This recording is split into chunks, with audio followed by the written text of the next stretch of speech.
وایي حضرت داود علیه السلام ته چې دی یو ورځ یو زنانه راغله، ورته ویل چې داود علیه السلام الله تعالی ظلم کوي. نو داود علیه السلام ته وفرمایل چې نه، الله خو ظلم نه کوي، الله عادل دی. پوه شوه خبره؟ نو ښځه ورته چې ما سره خو ظلم کړی. نو داود علیه السلام ورته وفرمایل چې تا سره څه ظلم کړی دی؟ د الله تعالی په هر کار کې خو حکمت وي.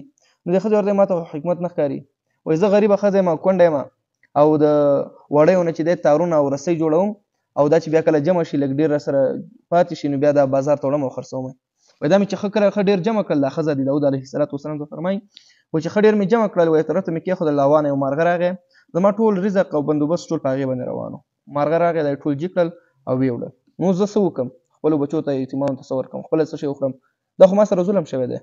نو داود علیه السلام بس پریشان هم شو چې کله یې فیصله کوله. نو په دغه وخت کې یو څو نفر راغله، یو څو ځوانان.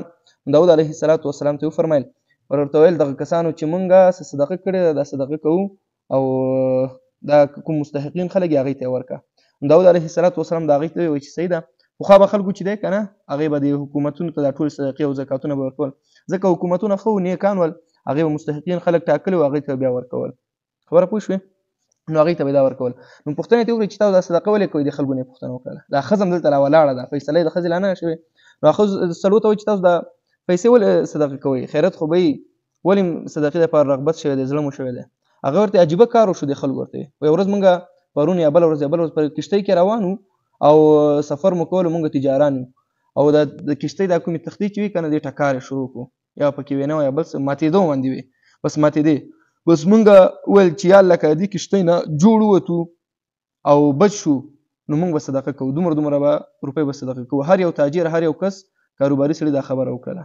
وایي ګورو ناګهانه په دغه وخت کې د هوا نه یو مرغه راغی او د هغه په پنجو کې چې دی دغه یو خلطه شانتې وه، په هغې کې تارونه وو، رسۍ وې پکې. هغه مو راواخېستل، په هغې باندې مو کښتۍ کلکه وتړله او د سیند نه سمندر نه پرې بچ شو. نو په دغه وخت کې چې دی که نه مونږ چې کله بچ شو دغه پیسې مو ټول راوړلې چې مونږ چې دا کوم مستحق کس ته ورکول شي. نو هغه پیسې یې واخیستلې، داود علیه السلام دغه زنانه ته یې ورکړلې. ورته ویې ویل چې وګوره زما رب څومره عادل ذات دی، الله جل جلاله چې هر یو فیصله کوي، الله تعالی چې هر یو فیصله کوي په هغې کې د انسان لپاره خیر وي.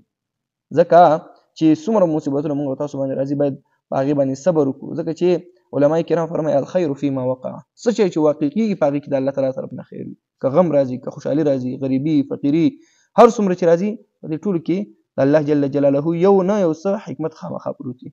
خبره پوه شوې؟